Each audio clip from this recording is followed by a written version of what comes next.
Hello friends and dear student, एक बार फिर से आपका बहुत बहुत स्वागत है। तो आज के इस लेक्चर में हम लोग पढ़ने वाले हैं फार्माकोग्नोसी का चैप्टर नंबर 10 और आज का हमारा टॉपिक है हर्बल कॉस्मेटिक। पहले ही आपको बता दूं कि ये वाला लेक्चर मैं एक बार पढ़ा चुका हूं, लेकिन चूंकि उसमें आवाज़ पता नहीं बहुत ख़राब सी आ गई, उसमें पीछे टिक टिक टिक टिक टिक की आवाज़ आ रही थी, तो सारी मेहनत वो बर्बाद हो गई। फिर दोबारा इसको पढ़ाने जा रहा हूँ। अब लाइट भी कट जा रही है बार बार, आज इलेक्शन भी है हमारे यहाँ 1 जून को, अब लाइट भी नहीं रह रही है तो दिक्कत बहुत है, समझ रहे हैं। तो इसलिए मैं थोड़ा जल्दी जल्दी पढ़ाऊंगा और इन्वर्टर जो है इतना वो मतलब सारे सिस्टम को चला नहीं पा रहा है, समझ रहे हैं, लोड बहुत ज़्यादा पड़ जा रहा है, तो थोड़ा जल्दी जल्दी मैं चलूंगा, तो आप भी हमारा साथ दीजिए। चलिए शुरू करते हैं। तो हर्बल कॉस्मेटिक्स क्या होते हैं? तो कॉस्मेटिक आप जानते हैं वो चीज़ें जो मतलब सुंदरता को बढ़ाती हैं, वो कॉस्मेटिक्स हैं। और इनको कहाँ पे अप्लाई किया जाता है? तो इनको अप्लाई किया जाता है स्किन के ऊपर, समझ रहे हैं। जो स्किन की अपीयरेंस है, ऊपर से जो लुक है स्किन की, जो ऊपर से दिखने वाली है, उसी को क्या है ये सुंदर बनाते हैं, अट्रैक्टिव करते हैं। तो वो सारी चीज़ें होती हैं कॉस्मेटिक। और वही कॉस्मेटिक अगर हर्बल से बनाया जाए, हर्बल मतलब पेड़ पौधों से, प्लांट से लेके बनाया जाए, तो उसको बोलते हैं हर्बल कॉस्मेटिक्स। अब इस वाले चैप्टर के अंदर आपको पढ़ना क्या है?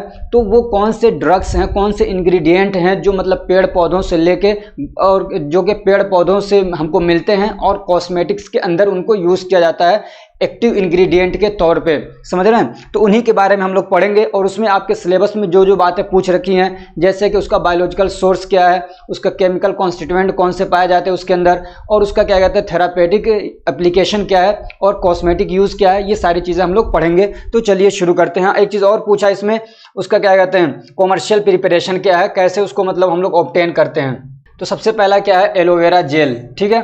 तो सोर्स इसका क्या है, तो ये कहाँ से हमको मिलता है? तो एक चीज़ और कई बार पूछ लेता है कि सर कौन सा पार्ट यूज़ होता है, लेकिन बहुत रेयरली पूछा जाता है कि कौन सा पार्ट इसका यूज़ होता है, समझे। तो इसको ड्राइड जूस के फॉर्म में इसको यूज़ किया जाता है, मतलब जो एलोवेरा की पत्तियां होती हैं वहाँ से इसको निकाला जाता है, ड्राइड जूस बना लिया जाता है और उसको यूज़ किया जाता है अलग अलग पर्पज़ के लिए। अब कहाँ से मिलता है? तो एलोए बार्बाडेंसिस इसका बायोलॉजिकल सोर्स है। बायोलॉजिकल सोर्स का मतलब कि उस प्लांट का नाम क्या है, उसका साइंटिफिक नेम क्या है, उसको बोलते हैं बायोलॉजिकल सोर्स। कई सारे बच्चों को कंफ्यूजन होता है, वो समझते हैं कि हम लोग कौन सा पार्ट यूज कर रहे हैं उसको सोर्स बोलते हैं। नहीं, बायोलॉजिकल सोर्स का मतलब उसका क्या कहते हैं साइंटिफिक नेम क्या है उस प्लांट का, उस पौधे का, जिससे हम लोग किसी भी दवा को ले रहे हैं, समझ रहे हैं। तो एलोवेरा जेल जहां से हमको मिल रहा है उसका नाम क्या है एलोए बार्बाडेंसिस, या और भी दूसरे नाम है, आप इनको चाहें तो याद कर सकते हैं। केमिकल कॉन्स्टिट्यूएंट क्या इसके अंदर पाए जाते हैं? तो केमिकल कॉन्स्टिट्यूएंट बहुत सारे हो सकते हैं, लेकिन हम लोग एक्टिव वाले पढ़ेंगे और एक दो आप जरूर याद कर लीजिएगा। जैसे इसमें क्या है एलोइन है, तो एलोवेरा से मिलता जुलता एलोइन, तो आप आराम से इसको याद कर सकते हैं, तो एक ही याद कर लीजिए। उसके अलावा बारबेलोइन याद करना चाहें तो याद कर सकते हैं, आइसो बारबेलेइन याद कर सकते हैं, ठीक है। इसका क्या कहते हैं कमर्शियल प्रिपरेशन क्या है, यानी कैसे इसको बनाया जाता है, तो इसमें मैं आपको पूरा डिटेल में पढ़ाऊंगा। और यही सारे प्रोसीजर क्या है कमर्शियल प्रिपरेशन वाले दूसरे जो ड्रग्स हैं उसमें भी आपको अप्लाई करना, थोड़ी बहुत जहां चेंजिंग होगी वो मैं बता दूंगा आपको। तो कमर्शियल प्रिपरेशन का मतलब क्या है कि किसी भी प्रोडक्ट को यूजेबल बना देना, समझ रहे हैं। तो प्लांट से निकाला और उसको यूजेबल बना रहे हैं, यानी उसको अप्लाई किया जा रहा है स्किन क्या कहते हैं कॉस्मेटिक के तौर पर या दवाओं के तौर पर, तो वो क्या कमर्शियली क्या है वो प्रिपेयर्ड है, समझ रहे हैं।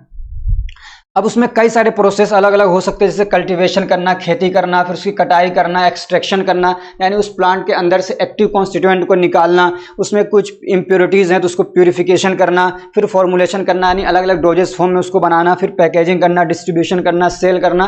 तो ये सारे प्रोसेस आ जाते हैं आपके कॉमर्शियल प्रिपरेशन के अंदर, समझ रहे हैं। तो एलोवेरा का कॉमर्शियल प्रिपरेशन क्या है? तो सबसे पहले क्या करेंगे कल्टीवेशन करेंगे, वहीं से हमको मिलेगा। अगर कल्टीवेशन नहीं कर रहे हैं तो इसको क्या अलग अलग जगहों से इकट्ठा करेंगे, चुनेंगे, समझे, जंगल में जाके उसको चुन के लाएंगे। लेकिन कल्टीवेशन करना आसान, आपको प्योर मिल जाता है, एक जगह मिल जाता है और लगातार मिलता रहता है। हमेशा जंगल में तो होगा नहीं, आप उखाड़ के लाएंगे, कोई बोएगा तभी तो होगा, और हर जगह जंगल भी नहीं है।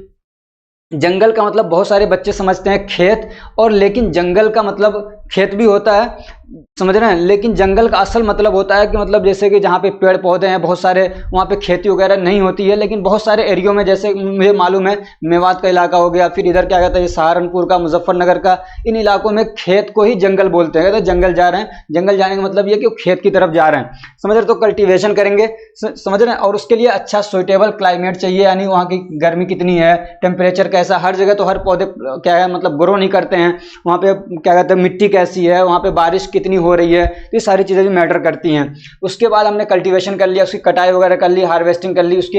अब हम क्या करते हैं, लीफ प्रोसेसिंग। चूंकि हमको जो एलोवेरा मिलता है, एलोवेरा जेल, उसकी पत्तियों से मिलता है, तो पत्तियों के ऊपर जो क्या कहते हैं ग्रीन ग्रीन से एक लेयर होती है, जो छिलका होता है उसको उतार लेते हैं, अंदर सफेद सा मिल जाता है। और ये पत्तियां बहुत कड़वी, ये पत्तियों के ऊपर जो हरा वाला हिस्सा होता है, जो लेयर है, जो उसका क्रस्ट है, जो छिलका है, वो बहुत कड़वा होता है। उसको उतार देंगे, अंदर वाला खाना चाहेंगे एकदम पानी की तरह लगेगा, मतलब उसमें कोई कड़वाहट नहीं होती है, तो उसी को हम लोग निकाल लेते हैं। उसके बाद एक्सट्रैक्शन होता है, समझ रहे, इनर सब्सटेंस इज कलेक्टेड, यानी अंदर वाला हमने ले लिया, उसको बोलेंगे एक्सट्रैक्शन कर लिया। उसके बाद स्टेबलाइजेशन होता है। स्टेबलाइजेशन का मतलब ये है कि ऑक्सीडेशन वगैरह से उसको बचाया जाए, यानी हवा की आके उसको खराब ना करे, समझ रहे हैं, उसको स्टेबलाइज किया जाए। और क्या कहते हैं, जो माइक्रोबियल कॉन्टामिनेशन होता है, यानी माइक्रो ऑर्गेनिज्म वगैरह आके उसको खराब ना करें, बैक्टीरिया वायरसेस वगैरह उसमें आएंगे तो खराब करेंगे, तो उन सब चीज़ों से बचाने के लिए हम लोग क्या करते हैं, एंटीऑक्सीडेंट डालेंगे, वो ऑक्सीडेशन को रोक देगा। और प्रिजर्वेटिव्स आते हैं, जो कि आपने प्रिजर्वेटिव्स के बारे में पढ़ लिया है फार्मास्यूटिक्स के अंदर भी, समझ रहे हैं, तो बैक्टीरिया वगैरह को ग्रो करने से वो चीजें रोक देंगी। उसके बाद प्यूरिफिकेशन होता है, इंप्योरिटीज वगैरह है उसको रिमूव कर देंगे। इंप्योरिटीज का मतलब होता है कोई भी अनवांटेड सब्सटेंस, हमारे क्या कहते हैं जो मेन इंग्रेडिएंट है उसके अंदर कोई ऐसी चीज आ गई जो हम नहीं चाहते हैं, तो वो सब क्या है, इंप्योरिटीज, उनको निकाला जाएगा। फिर उसके बाद क्या होता है, फॉर्मुलेशन होता है, अपनी जरूरत के हिसाब से अलग अलग डोजेस फॉर्म के अंदर हम लोग क्या करते हैं, बना लेते हैं, या अपनी जरूरत के हिसाब से अलग अलग कॉस्मेटिक बना रहे हैं, जहां पे भी यूज करना चाहे उसको हम लोग क्या करते हैं, यूज करते हैं। उसके बाद एक स्टेप होता है क्वालिटी कंट्रोल का, यानी अब हमने प्रोडक्ट बना लिया बहुत सारा, अब उसमें चेक करते हैं कि उसकी सेफ्टी, कहीं ऐसा तो नहीं है कि वो मतलब क्या कहते हैं, मतलब इंप्योरिटीज बहुत ज़्यादा उसके अंदर आ गई, वो सेफ ही नहीं है, माइक्रोब्स आ गए जो कि लगाने के बाद, यूज़ करने के बाद हमको क्या बहुत ज़्यादा साइड इफेक्ट देने लगे, उल्टा रिएक्शन करने लग जाएं, या उसकी एफिकेसी, वो क्या उसके अंदर काम करने की क्षमता है या नहीं है, समझ रहे हैं ना, एफिकेसी यानी वो मतलब इफेक्टिव है या नहीं है, तो ये सब चेक किए जाते हैं। और ये भी देखा जाता है कि वो स्टैंडर्ड क्वालिटी की है या नहीं है। उसके बाद होती है पैकेजिंग, समझ रहे, उसको पैक किया जाता है। अब अलग अलग पैक के हिसाब से, जिस टाइप का आपकी पैकेजिंग, जिस टाइप की कंपनी अपना बनाना चाहती है, उसको पैक करती है अलग अलग साइज के कंटेनर्स के अंदर, अलग अलग टाइप के कंटेनर्स के अंदर। उसके बाद होता है डिस्ट्रीब्यूशन, यानी कंपनियां अब क्या कहते हैं, डिस्ट्रीब्यूट करती हैं, अपने फ्रेंचाइजीज को देती हैं या होलसेलर को तक पहुंचाती हैं। उसके बाद क्या होता है, फाइनली उसको बेचा जाता है और कंज्यूमर और हम जैसे बेवकूफ लोग उसको यूज करते हैं, ठीक है। इसका थेरापेटिक एंड कॉस्मेटिक यूजेस क्या हैं। पहले तो ये सुनने में आता था कि मतलब मर्दों में तो कॉस्मेटिक का कोई कॉन्सेप्ट ही नहीं था, लेकिन इधर ये चलन देख रहा हूँ बहुत ज़्यादा कि वो भी फेयर हैंडसम और पता नहीं क्या क्या फेयर लवली भी देख रहा हूँ लगा रहे हैं। इसका थेरापेटिक एंड कॉस्मेटिक यूजेस क्या हैं, तो it is used as purgative, ये परगेटिव के तौर पे भी यूज़ होता है। और ये क्या है, एंथेलमेंटिक, ये क्या है, ये ए हटा दीजिए, एंथेलमेंटिक्स, यानी एंथेलमेंटिक समझिए कि एंटीबायोटिक के तौर पे इसको यूज किया जाता है। और परगेटिव यानी ये कि किसी को कॉन्स्टिपेशन वगैरह हो रहा है, उसको एकदम पेट साफ करना है, समझे, दस्त लाना है, तो उसमें इसको यूज किया जाता है। It is use to treat mouth ulcer, mouth के अंदर अल्सर हो गया उसको ट्रीट करने के लिए यूज किया जाता है। ऐसे जीआईटी में अल्सर हो गया है आंतों के अंदर, तो उसको ट्रीट करने के लिए इसको यूज किया जाता है, उसको बोलते हैं अल्सरेटिव कोलाइटिस। इसकी पूरी एक डिफिनेशन है, उसमें नहीं जाना अभी, ठीक है। It is use for treatment of wounds and skin irritation. और ये जितने भी आपको एग्जांपल्स मिलेंगे ना, अगर आपको उसमें कोई सा भी याद नहीं आ रहा तो ये वाला जरूर आप उसमें डाल देना कि it is use for treatment of wounds, cuts, sunburn, skin irritation, समझ रहे हैं। जितने भी एग्जांपल्स आप दवाओं के पढ़ेंगे तो ये वाला पॉइंट सब में आप ऐड कर देंगे, यानी कहीं पे जख्म है, कट पिट गया है, समझ रहे, सनबर्न की वजह से क्या है, झुर्रियां पड़ गई हैं, जल गया है, तो उस किसी भी तरीके से स्किन से रिलेटेड प्रॉब्लम है तो उसमें इसको यूज करेंगे, समझ रहे। सनबर्न है या क्या कहते हैं बर्न्ट स्किन है, आग से जल गया, कैसे भी स्किन जल गई है तो उसमें इसको यूज करते हैं। ड्राई स्किन के लिए इसको भी, इस वाले पॉइंट को भी आप सब में ऐड कर देंगे, समझ रहे हैं। ड्राई स्किन को ट्रीट करने के लिए यूज किया जाता है। और ये क्या कहते हैं, एक्ने वगैरह है, और क्या कहते हैं स्किन रिंकल्स हैं, झुर्रियां पड़ जाती है ना, वो पतली पतली सी लाइनें बन जाती हैं बुढ़ापे में, तो उसको कम करने के लिए इसको यूज किया जाता है। ऐसे क्या, it helps in activating new hair growth, या स्टिमुलेट कर सकते हैं, यानी ये कि बालों को उगवाने के लिए ये क्या है, अच्छा होता है, इसके यूज से बाल उगेंगे। और क्या, it is use to remove dandruff, और क्या करता है ये डैंड्रफ को रिमूव करते खत्म करते हैं। दूसरा हमारा आमंड ऑयल, बहुत सारे लोग इसको पता नहीं क्या पढ़ते होंगे, आलमंड, लेकिन एल साइलेंट आमंड बोलेंगे इसको, ठीक है ना, आमंड ऑयल। तो ये हमको कहाँ से मिलता है, जो उसका सीड होता है, जो बादाम होता है, उसी से निकाला जाता है। तो इसका बायोलॉजिकल सोर्स है प्रूनेस एमिगडेलस वार, ठीक है ना, प्रूनेस एमिगडेलस वार इसका बायोलॉजिकल सोर्स है। अब इसमें कौन से केमिकल कॉन्स्टिट्यूएंट पाए जाते हैं, तो oleic acid, linoleic acid, palmitic acid और मिस्टेरिक एसिड वगैरह इसके अंदर पाए जाते हैं। कॉमर्शियल प्रिपरेशन क्या है, तो सेम है, कुछ इसमें ज़्यादा नहीं करना है, कल्टीवेशन वगैरह कर लिया और सारे काम कर लिए, फिर उसके बाद क्या करते हैं, इसके प्रोसेसिंग करते हैं, तो जो क्या कहते हैं बादाम, उसका छिलका उतारा जाता है, समझ रहे हैं, और फिर उसके बाद उसको सुखाया जाता है 2 दिन के लिए, फिर उसके बाद 150 डिग्री सेल्सियस पे क्या है टेम्परेचर पे उसको 2 घंटे के लिए सुखाया जाता है, और उसके बाद फिर क्या करते हैं, उसको ग्राउंड करते हैं, यानी उसको क्या कहते हैं पाउडर बना लेते हैं, आटे की तरह उसको पीस लेते हैं। फिर उसके बाद क्या होता है, उसका एक्सट्रैक्शन हो जाता है, और फिर बाकी के आगे के जो प्रोसेस हैं वो सेम है, जैसे एलॉय में प्रोसेस था ना, जो भी आगे का प्रोसेस था वो सारा जैसे एलॉय वाले में आपने पढ़ा वही इसमें भी करेंगे। थेरापेटिक और कॉस्मेटिक एप्लीकेशन क्या है, तो इसके अंदर एंटी इन्फ्लामेटरी प्रॉपर्टीज होती हैं बहुत अच्छी, यानी कि जैसे कहीं पे चोट लग गई, सूजन हो गया, दर्द हो रहा है, लाल सा हो गया है, समझ रहे हैं, या कोई इन्फेक्शन की वजह से हो रहा है, तो उसमें उसको लगाएंगे तो दर्द कम हो जाएगा, सूजन कम होगा, समझ रहे, रेडनेस वगैरह कम हो जाएगा। ऐसे क्या कहते हैं, कैंसर हो गया एब्डोमेन के अंदर, तो उसमें ये क्या है बहुत लाभदायक होता है, फायदेमंद होता है, ये कैंसर है, समझ रहे क्या है कैंसर। जैसे कि आंतों के अंदर कैंसर हो गया है तो उसमें इसको यूज करेंगे तो उसके लिए अच्छा रहता है। और क्या है, it increase HDL high density lipoprotein को ये क्या करता है बढ़ाता है, जिसको हम लोग गुड कोलेस्ट्रॉल बोलते हैं, जो कि हमारे लिए अच्छा होता है। और LDL को ये क्या करता है, कम करता है, लो डेंसिटी लाइपोप्रोटीन को कम करता है, जिसको हम लोग बैड कोलेस्ट्रॉल बोलते हैं। ये याद रखिएगा, यहाँ से 1 आध नंबर का क्वेश्चन पूछा जाता है, या नहीं तो किसी दूसरे सब्जेक्ट में पूछ सकते हैं, ठीक है। तो इस तरीके से ये क्या करते हैं, कार्डियोवास्कुलर डिसीज को कम कर देते हैं। और क्या करते हैं इनका, और क्या इसका फंक्शन है, it makes the skin strong, ये स्किन को स्ट्रॉन्ग बनाता है और सॉफ्ट बनाता है, ड्राईनेस को कम करता है। और क्या कहते हैं, छोटे मोटे जख्म हैं, घाव हैं, इंजरीज हैं, तो उसको हील कर देता है, भरता है, उसमें भी इसको यूज कर सकते हैं। और हेयर लॉस को रोकता है ये। तीसरा है लेवेंडर ऑयल, क्या है, लेवेंडर ऑयल है, it is obtain from the flowering top and stocks. और इसको कहाँ से लिया जाता है, जो फ्लावरिंग टॉप होता है वहाँ से लिया जाता है, यानी फ्लावर है उसके ऊपर वाला हिस्सा लिया जाता है। या और कहाँ से लिया जाता है, जो इसका स्टेम है जिसको स्टॉक्स बोलते हैं, डंठल बोलते हैं, टहनी बोलते हैं, वहाँ से भी लिया जाता है। और बायोलॉजिकल सोर्स इसका क्या है, तो लेवेंडुला ऑफिशिनेलिस, ठीक है ना, लेवेंडुला ऑफिशिनेलिस इसका बायोलॉजिकल सोर्स है।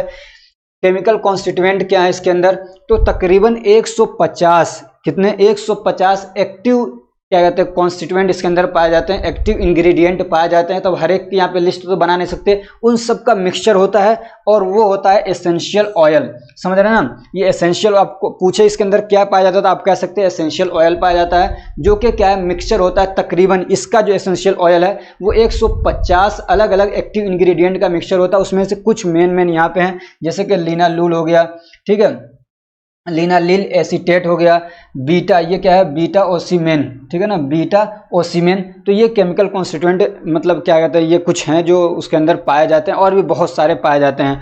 कमर्शियल प्रिपरेशन क्या है, तो वो सेम रहेगा, कल्टीवेशन करेंगे, एक्सट्रैक्शन करेंगे। हाँ, इसमें एक्सट्रैक्शन के लिए कौन सा प्रोसेस यूज करेंगे, तो स्टेम नहीं है, ये स्टीम है, ए लगा लीजिए ई के बाद, स्टीम डिस्टिलेशन प्रोसेस होता है ये एक्सट्रैक्शन वाला। एक्सट्रैक्शन कहीं पे मैंने शायद आपको पढ़ाया, अगर नहीं पढ़ाया तो पढ़ाऊंगा, तो वहाँ पे ये स्टीम डिस्टिलेशन क्या होता है और क्या कहते हैं कंटिन्यूअस हॉट एक्सट्रैक्शन क्या होता है, ये सारी चीज़ें या तो मैंने पढ़ा दिया है या तो आपको पढ़ाऊंगा, समझ रहे। मुझे लगता है कि मैंने फार्मास्यूटिक्स के अंदर पढ़ा दिया है इसको, चौथे वाले चैप्टर के अंदर, समझ रहे। और बाकी चीज़ें इसकी भी सेम है, समझ रहे ना, एक्सट्रैक्शन कर लिया, बाकी आगे के जो भी प्रोसेस हैं कमर्शियल प्रिपरेशन में, वो जैसे एलोवेरा में था आपने पढ़ा वैसे ही सेम इसमें भी है। थेरापेटिक एंड कॉस्मेटिक यूजेस क्या हैं, तो it is used in treatment of joint pain, joint में दर्द है, जोड़ों में दर्द है, बैक यानी कमर में दर्द है, उसमें इसको यूज़ करेंगे। ये वाला पॉइंट मैंने कहा था ना, इस सब में ऐड कर देना, वुंड्स हैं, कट है, बर्न है, उसमें यूज़ करेंगे। खुजली हो रही है स्किन के अंदर, उसमें यूज़ करेंगे। हाइपरटेंशन को ट्रीट करने के लिए भी यूज़ किया जाता है इसको। और क्या ये एंटीसेप्टिक प्रॉपर्टी होती है इसके अंदर। एंटीसेप्टिक प्रॉपर्टी का मतलब होता है कि बैक्टीरियल या वायरल इन्फेक्शन को रोक देगा। जैसे कहीं पे कट गया तो हम लोग क्या करते हैं, आपने कई बार सुना होगा कि एंटीसेप्टिक क्रीम लगाएं, तो वो क्रीम क्या करेगी, वहाँ पे बैक्टीरिया, वायरसेस वगैरह जो भी माइक्रो ऑर्गेनिज्म है उनको बॉडी के अंदर इंटर नहीं होने देंगे, और दूसरे ये कि वहाँ पे इन्फेक्शन नहीं करने देंगे, समझ लो। तो वो जो चीज़ें होती है उसको बोलते हैं एंटीसेप्टिक। तो इसके अंदर वो प्रॉपर्टी होती है। और ये क्या एंटीऑक्सीडेंट की तरह भी काम करता है। और क्या कहते हैं, हेयर को गिरने से भी रोकता है, बालों को गिरने से रोकता है, और जल्दी से जल्दी बालों को उगवाता है। ये समझ रहे, बालों को गिरने से रोक रहा है, और जिनके बाल गिरे हुए हैं तो उनको बालों को उगवाने में भी ये काम करता है, अगर अच्छी क्वालिटी का आपको मिलता है तब। चौथा आपका ऑलिव ऑयल, जिसको जैतून का तेल बोलते हैं। क्या बोलते हैं? जैतून का तेल। काफ़ी फेमस है ये। तो जो ऑलिव ऑयल होता है ये एक तरीके का फिक्स्ड ऑयल होता है। आपने पढ़ा होगा एक क्या कहते हैं वोलेटाइल ऑयल, जो कि एवोपोरेट हो जाता है, भाप बन के समझिए एक तरीके से, मतलब गायब हो जाता है, उड़ जाता है। इसको आप रूम टेम्परेचर पर रखेंगे उड़ जाएगा, जैसे कि पेट्रोल है। तो ये जो होता है ये क्या होता है? फिक्स्ड ऑयल होता है, जो उड़ेगा नहीं रूम टेम्परेचर पे, समझ रहे हैं ना? रूम टेम्परेचर पे रखेंगे, खुला रखेंगे, उड़ेगा नहीं है। अब ये कहाँ से मिलता है? तो इसका जो फ्रूट होता है वहां से इसको निकाला जाता है। तो इसका बायोलॉजिकल सोर्स क्या है? तो एक है ओलिया क्यूरोपोइया, ओलिया क्यूरोपोइया या ओलिया फिरोजीनिया, समझ रहे हैं? कोई एक आप याद कर लीजिए। केमिकल कॉन्स्टिट्यूएंट क्या है? तो ओलेइक एसिड, पाल्मिटिक, ये पाल्मिटिक है, समझ रहे हैं? इसको एल बना लीजिए। Palmitic acid, linoleic acid, stearic acid, arachidonic acid, ये सारे एसिड इसके अंदर पाए जाते हैं। कमर्शियल प्रिपरेशन क्या है? तो सेम है, समझ रहे हो? कुछ भी इसमें अलग नहीं करना है। जैसा कि लेवेंडर ऑयल में आपने पढ़ा, सेम वही चीज़ है। ये भी स्टीम डिस्टिलेशन प्रोसेस है। थेरापेटिक एंड कॉस्मेटिक यूजेस क्या हैं? तो इसको क्या है, एक इसका ये याद रखिएगा कि ये क्या कहता है, बहुत अच्छा सॉल्वेंट होता है पेरेंटरल प्रिपरेशन के लिए। पेरेंटरल प्रिपरेशन का मतलब होता है कि जो दवाओं को हम लोग क्या है, मतलब क्या कहते हैं, आईवी रूट से या आईएम रूट से, सबक्यूटेनियस रूट से, यानी इंजेक्शन के थ्रू जिन दवाओं को लगाते हैं तो वो पेरेंटरल प्रोडक्ट्स होते हैं। अब उसमें कोई पाउडर है तो सीधे पाउडर तो इंजेक्ट नहीं किया जाता है, किसी लिक्विड के अंदर उसको क्या कहते हैं, घोलते हैं। तो वो जिस लिक्विड के अंदर उसको घोलना है वही सॉल्वेंट है। तो जो जैतून का तेल होता है, ऑलिव ऑयल है, वो अच्छा सॉल्वेंट माना जाता है पेरेंटरल प्रोडक्ट्स के लिए, क्या कहते हैं, प्रिपरेशन के लिए। ये एंटी इन्फ्लामेटरी एक्टिविटी भी शो करता है। ऐसे क्या कहते हैं, ये लेग्जेटिव के तौर पे भी क्या है, काम करता है। माइल्ड लेग्जेटिव प्रॉपर्टी इसके अंदर होती है। ऐसे क्या कहते हैं, जो आदमी के अंदर बुढ़ापे के सिम्टम्स दिखने लग जाते हैं ना, झुर्रियाँ पड़ रही हैं और क्या कहते हैं स्किन की दूसरे टाइप की हो जाती है, तो उसको एजिंग जो है, यानी बुढ़ापे की जो सिम्टम्स हैं उसको कम करता है। यहाँ तक कि मैंने किसी बुक में पढ़ा था कि जो बाल सफ़ेद होने लगते हैं ना, तो अगर कंटिन्यूसली कोई इसको यूज़ करता है तो बाल क्या है, वो काले होने लग जाते हैं, समझ रहे हैं? लेकिन अच्छी क्वालिटी का हो, अगर वो खराब रहेगा तो कुछ भी फायदा नहीं होगा आपको उससे। दूसरा क्या है, इट प्रिवेंट्स सेल डैमेज, और ये हमारी बॉडी के सेल को डैमेज होने से रोकता है। उसकी वजह ये कि एंटीऑक्सीडेंट की तरह से ये काम करता है। फ्री रेडिकल्स वगैरह जो आ जाते हैं तो उनको ये क्या करते हैं, डिस्ट्रॉय कर देते हैं, मतलब अपने पास खींच लेते हैं और दूसरे सेल पे काम नहीं करने देते हैं, समझ रहे हैं? तो स्किन के कैंसर को ये रोक देते हैं। इस तरीके से एंटीऑक्सीडेंट बहुत अच्छा होते हैं। और क्या है, it is use to repair cracked heels, एड़ियाँ फट जाती हैं तो उसको रिपेयर करने के लिए, यानी ठीक करने के लिए, भरने के लिए इसको यूज़ किया जाता है। भरने का मतलब ये कि उसको लगाते रहेंगे तो एड़ियाँ ठीक हो जाएंगी। और क्या करते हैं, ये स्किन की ड्राइनेस को कम करते हैं। और ये वाला पॉइंट तो सेम है सब में तकरीबन, आप इसको डाल देंगे, समझ रहे हैं? उसके बाद अब पाँचवा आपका रोजमेरी ऑयल, समझ रहे हैं? तो रोजमेरी ऑयल ये कहाँ से मिलता है? तो फ्लावरिंग टॉप्स होता है वहीं से मिल जाता है हमको। ये ओ है, ठीक है, फ्लावरिंग टॉप से मिलता है। और इसका बायोलॉजिकल सोर्स क्या है? तो रोजमेरी ऑफिशिनेलिस, ठीक है ना, रोजमेरी ऑफिशिनेलिस आसान है। तो केमिकल कॉन्स्टिट्यूएंट इसके अंदर कई सारे पाए जाते हैं, एक आध याद कर लीजिएगा। कोई सा नहीं याद हो रहा है तो कैम्फोर याद कर लीजिए, ठीक है ना, इसको कपूर बोलते हैं। उसके अलावा 1,8 सेनिऑल, ठीक है ना, 1,8 सेनिऑल याद कर लीजिए। बोर्नियोल याद कर लीजिए, बोर्निल एसीटेट, कोई सा भी एक याद कर लीजिए या दो याद कर लीजिए, ठीक है ना। कॉमर्शियल प्रिपरेशन क्या है? तो सेम है, समझ रहे, कुछ अलग नहीं करना है इसमें।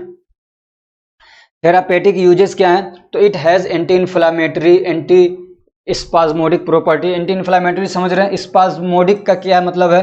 तो मरोड़ होता है ना, जिसको बोलते हैं स्पाज्म, तो उस मरोड़ को ये कम करता है, समझ रहे हैं ना। पेट में दर्द होने लगता है, इस क्या कहते हैं, वहाँ पे एक तरीके से कॉन्ट्रैक्शन होता है तो उसको ये कम करता है, समझ रहे हैं। तो इसको क्या कहते हैं, दर्द के लिए यूज़ किया जाता है। तो इसको क्या कहते हैं, जॉइंट्स में दर्द है तो उसमें भी यूज़ कर सकते हैं, मसल्स में दर्द है तो उसमें भी क्या है, इसको यूज़ करते हैं, लगाएंगे, इसकी मालिश करेंगे तो आराम मिल जाएगा। और क्या, ये स्ट्रॉन्ग एंटीबैक्टीरियल एजेंट है, यानी बैक्टीरियल इन्फेक्शन को रोकने के लिए इसको यूज़ किया जा सकता है, एंटीसेप्टिक के तौर पे यूज़ कर सकते हैं। और क्या, इसको क्या कहते हैं, ट्रीटमेंट में, अस्थमा के ट्रीटमेंट में, साइनाइटिस के ट्रीटमेंट में और नेजल कंजेशन में यूज़ कर सकते हैं। अस्थमा जानते हैं लंग्स से रिलेटेड बीमारी है, यानी आदमी का सांस फूलने लगता है और उसमें दिक्कत होती है एयरवेज में, समझ रहे हैं, उसमें कॉन्ट्रैक्शन हो जाता है, पूरी तरीके से आदमी सांस ले नहीं पाता है। और क्या, साइनाइटिस में ये नाक में जो यहाँ ऑल्फैक्टरी रिसेप्टर्स होते हैं उसी के नीचे सफ़ेद सफ़ेद सा कुछ, मतलब समझिए कि माइक्रो ऑर्गेनिज्म या कुछ मटेरियल जम जाते हैं, जमा हो जाता है, तो वहाँ पे फिर क्या कहते हैं, यहाँ से ऊपर मैसेज पहुँचता रहता है और दर्द होता रहता है लगातार। आप दवा खाएंगे, जब तक असर रहेगा, ठीक है, फिर क्या है, दर्द होने लगता है। तो इसके लिए नेज़ल ड्रॉप्स आते हैं, तो उसको भी ट्रीट करने के लिए अच्छा होता है ये। और क्या कहते हैं, नेज़ल कंजेशन हो गया है तो उसमें इसको यूज़ किया जाता है नेज़ल डीकंजेस्टेंट के तौर पे। नाक जाम हो गई है तो उसको ठीक करने के लिए इसको यूज़ किया जाता है। कंजेशन मतलब जाम हो जाना, ठीक है, स्टिफ नोज जिसको बोलते हैं। और क्या, it is used as moisturiser, और इसको मॉइस्चराइजर के तौर पे भी यूज़ करते हैं। यानी ड्राई स्किन है या कहीं पे कई बार ऐसा होता है कि कोई बीमारी हो जाती है, सोरियासिस वगैरह, तो उसमें क्या होता है, जैसे मतलब एकदम ऐसा लगता है कि यहाँ से चमड़ी जो है उखड़ने लग जाती है, कई बार वहाँ से ब्लड आने लग जाता है, तो उसमें लगाते हैं उसको नम करने के लिए, समझ रहे हैं, तो उसमें भी इसको यूज़ किया जा सकता है। और क्या, ये सीबम प्रोडक्शन को कम कर देता है। बालों में देखते हैं ना, ये सर में सफ़ेद सफ़ेद से निकलते रहते हैं, तो वो सीबम होता है असल में, तो उसको ये कम करता है, जिसकी वजह से डैंड्रफ होता है, समझ रहे हैं, यहाँ पे आ भी गया, डैंड्रफ को कम करता है ये। और हेयर ग्रोथ को स्टिमुलेट करता है, इसको लगाएंगे तो बाल क्या है, उगने लग जाते हैं, बाल बढ़ेंगे, समझ रहे हैं। और बालों को ये चमकीला भी बनाता है और सॉफ्ट करता है बालों को। छठा आपका है संदलवुड ऑयल। तो संदल के बारे में तो बहुत सारे लोगों ने सुन रखा होगा। इसकी लकड़ी जो आती है बहुत महंगी होती है, जो कि काफ़ी उसमें से खुशबू आती है, बहुत अच्छी महक आती रहती है और काफ़ी महंगी भी होती है। और बहुत सारे जो मालदार लोग होते हैं वो क्या कहते हैं, जो उनके मतलब रिलेटिव्स के चिता जलाना रहता है, अंतिम संस्कार करने में उस लकड़ी को यूज़ करते हैं। तो इसको कहाँ से लिया जाता है, यानी इसका बायोलॉजिकल सोर्स क्या है, उस पेड़ को क्या बोलते हैं, उसका साइंटिफिक नेम क्या है, तो उसका नाम है सेंटालूम एल्बम। क्या है, सेंटालूम एल्बम। अब इसके अंदर केमिकल कॉन्स्टिट्यूएंट क्या पाए जाते हैं, तो एक है इसके अंदर सेंटालोल और दूसरा है बी सेंटालोल, और उसके अलावा एल्डिहाइड सेंटालोल, एक कर लीजिए एल्डिहाइड सेंटालोल। तो इसमें एक चीज़ आपको सिर्फ ध्यान देना, बाकी सारी चीज़ें सेम है। तो अगर आपको गुड क्वालिटी का क्या कहते हैं संदलवुड ऑयल चाहिए, यानी संदल ऑयल चाहिए आपको, तो उसके लिए आपके ना कम से कम 15 साल पुराना पेड़ होना चाहिए। अब 5 साल पुराना पेड़ है, उसमें से निकालेंगे सही होगा, लेकिन क्या कहते हैं गुड क्वालिटी का आपको ऑयल नहीं मिल पाएगा। इसलिए कम से कम 15 साल पुराना अगर पेड़ से आप इसको निकालते हैं तो उसमें से आपको क्या है अच्छा वो मिल जाएगा। अब इसमें क्या करेंगे, उसका जो ऊपर से बार्क होता है उसको, यानी उसकी जो क्रस्ट से जो छिलका उसको छीलते रहते हैं, और उसको क्या है फिर प्रोसेसिंग करके उसका पाउडर वगैरह बना के फिर आगे प्रोसेस करके स्टीम डिस्टिलेशन से उसको हम लोग निकालते हैं, समझ रहे, उसका ऑयल। और बाकी सारे जो प्रोसेस हैं वो सेम है। थेरापेटिक एंड कॉस्मेटिक यूजेस क्या है एक चीज़ और यहाँ पे ध्यान दीजिए। ये वाला जो चैप्टर है ना, छोटा सा चैप्टर है, लेकिन क्वेश्चन हर बार यहाँ से पूछे जाते हैं, सही बता रहा हूँ। आप कोई सा भी पेपर उठा के देख लीजिए किसी भी ईयर का, यहाँ से 5 नंबर का 3 नंबर का क्वेश्चन हर बार आता है। और छोटा सा चैप्टर, बड़ी आसानी से आप इसको प्रिपेयर कर सकते हैं, समझ रहे हैं। लेवेंडर ऑयल के बारे में कई बार दे रखा है, रोजमेरी के बारे में दे रखा है, संदलवुड ऑयल के बारे में कई बार दे रखा है, ऑली के बारे में दे रखा है, तो किसी के बारे में भी दे देता है, समझ रहे हैं ना। तो ये 6 एग्जाम्पल्स हैं, 6-7 हैं, तो इनको आप बहुत आसानी से याद कर सकते हैं, सबको याद कर लीजिए, समझ रहे। इसलिए मैंने किसी एक को नहीं बताया कि इसको कर लो, लेकिन कोई सा भी दे देता उठा के इसमें से, तो ये 15-20 मिनट का टाइम लगेगा, आप इसको बहुत अच्छे से याद कर सकते हैं। बहुत सारी चीजें देख ही रहे हैं, सेम ही है। चलो मैं बता भी दूं, अगर आपको नहीं समझ में आ रहा है तो एक तो आप सब में डाल दीजिए, वो तो कट वाला जो है, समझ रहे हैं, वुंड को हील करता है, ड्राइनेस ऑफ स्किन के लिए है। और नहीं याद आ रहा है तो एंटीऑक्सीडेंट सब में डाल दीजिए जितने भी हैं। और क्या करते हैं, हेयर ग्रोथ को अच्छा करते हैं ये, समझ रहे हो ना। तो ये 4-5 पॉइंट, कोई सा भी बारे में पूछे आप ये डाल देंगे, आराम से काम चल जाएगा आपका। इसका थेरापेटिक एंड कॉस्मेटिक यूजेस क्या है, और दूसरे कि एंटीसेप्टिक डाल दीजिए, ये भी कई बार देख रहा हूँ सब में आ रहा तकरीबन, तो ये भी एक अच्छा एंटीसेप्टिक होता है। एकने हो गया, सोर यानी जख्म वगैरह हो गया चेहरे पे, स्किन पे कहीं पे, या पिंपल्स वगैरह हैं तो उसमें यूज़ किया जाता है। और ये क्या, इसके अंदर एंटी इन्फ्लामेटरी प्रॉपर्टी होती है।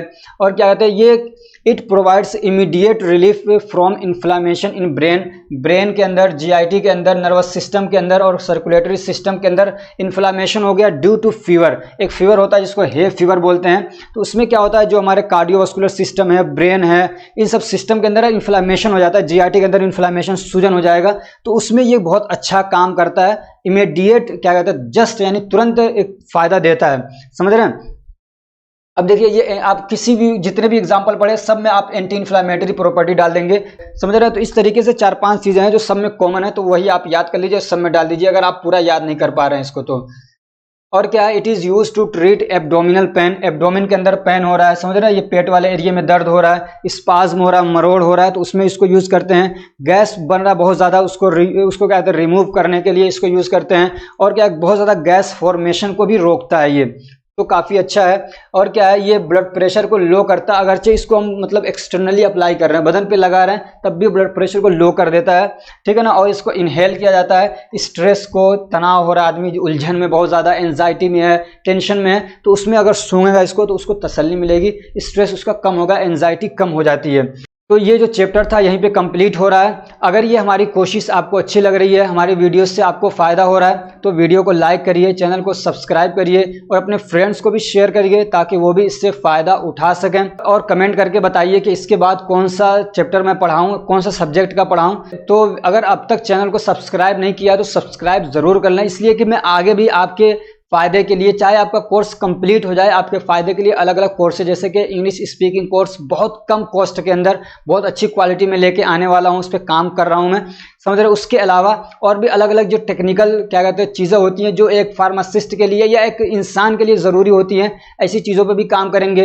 और क्या कहते हैं कुछ पॉकेट मनी के लिए होते हैं ना, आप चाहते हैं कि हम क्या कहते हैं पार्ट टाइम कुछ काम करके कुछ पैसे कमा सके, तो ऐसी चीज़ों के बारे में भी मैं सोच रहा हूँ, ताकि आदमी, मान लीजिए आप मेडिकल स्टोर पर बैठे हुए हैं, कुछ काम नहीं कर रहे हैं, हर वक्त तो पेशेंट रहते नहीं है, उसकी टाइमिंग होती है, जैसे कि सुबह का टाइम में पेशेंट आते हैं, या तो फिर क्या कहते हैं जो 3 बजे के बाद का टाइम होता है उसमें पेशेंट आते हैं। तो सुबह का जो बीच का जो आपका टाइम होता है वो खाली रहता है बहुत सारे लोगों का, तो उसमें आप कुछ इनकम जनरेट कर सकें, इस पर भी हम काम कर रहे हैं ताकि फार्मासिस्ट एक अच्छी इनकम कर सकें।